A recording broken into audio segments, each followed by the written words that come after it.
মতিঝিলে পূবালী ব্যাংকের কর্পোরেট শাখায় অভিযান চালিয়েছে জাতীয় রাজস্ব বোর্ড এনবিআর এর গোয়েন্দা সেল। জব্দ করা হয়েছে সাবেক প্রধানমন্ত্রী শেখ হাসিনার লকার। সেনা কল্যাণ ভবনের ওই শাখায় তার নামে নিবন্ধিত লকারের নম্বর 128। এর দুইটি চাবির মধ্যে একটি শেখ হাসিনার কাছে রয়েছে, ব্যাংকের কাছে আরেকটি।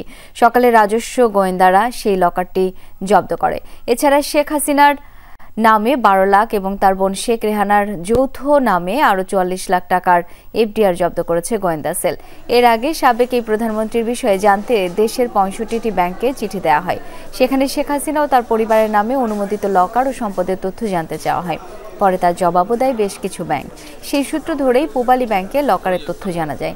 অভিযান পরিচালনার সিদ্ধান্ত হয় আজ সকালে। নতুন ব্লেন্ডে আরো রিচ অ্যারোমায় সেলন ফ্যামিলি ব্লেন্ড টে।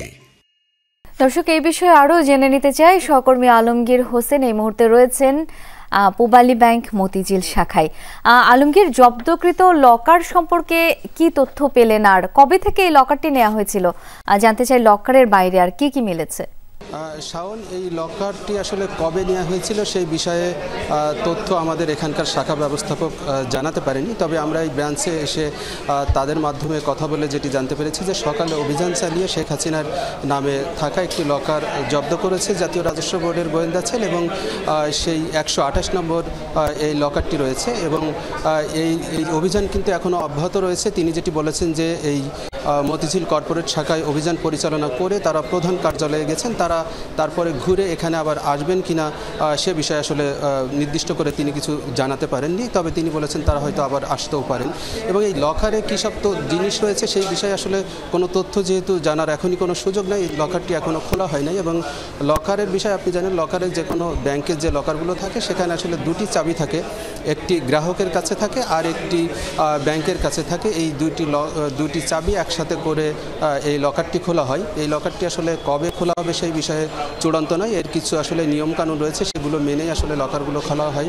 হয়তো বাংলাদেশ ব্যাংকের অনুমোদন লাগবে এবং তাদের প্রধান কার্যালয়ের অনুমোদন লাগবে এবং একজন ম্যাজিস্ট্রেট অবশ্যই থাকেন এই লকারটি যখন খোলা হয়। এর আগে যেসব লকার খোলা হয়েছে সেই সব ঘটনার মাধ্যমে আমরা যেটি জানি আর কি। তো একজন ম্যাজিস্ট্রেটের নেতৃত্বে খোলা হবে, কিন্তু শাখা ব্যবস্থাপক আসলে তাকেও তারা যে জাতীয় রাজস্ব বোর্ডের যে গোয়েন্দা সেল এখানে অভিযান চালিয়ে লকারটি জব্দ করেছেন তারা আসলে শুধু এটি জব্দ করেই গেছেন। কবে খোলা হবে সেই বিষয়ে আসলে তার কাছে তেমন কোনো তথ্য নেই এবং এটি হয়তো জাতীয় রাজস্ব বোর্ডের গোয়েন্দা ছেলে যারা রয়েছেন তারাই বলতে পারবেন এবং তারা হয়তো তাদের সুবিধা মতো সময় এই লকারটি খুলবেন এবং তার সেই পর্যন্ত এই লকারটি এখানে রক্ষিত থাকবে। এর বাইরে আসলে এই শাখাতে আরও দুটি এফডিআর পাওয়া গেছে, একটি 12 লক্ষ টাকার এবং একটি 44 লক্ষ টাকার দুটি এফডিআর পাওয়া গেছে, একটি যৌথ নামে এবং একটি তার একক নামে এই এফডিআরটির সন্ধান পেয়েছে। আপনি জানেন যে এই লকারের তথ্য চেয়ে আসলে গতকালই কিন্তু চিঠি দিয়েছিল জাতীয় রাজস্ব বোর্ডের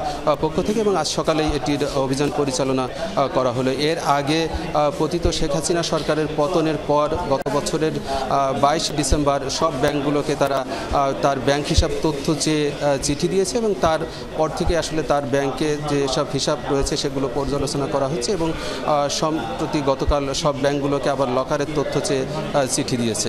শাওন। আলমগীর, ধন্যবাদ আপনাকে।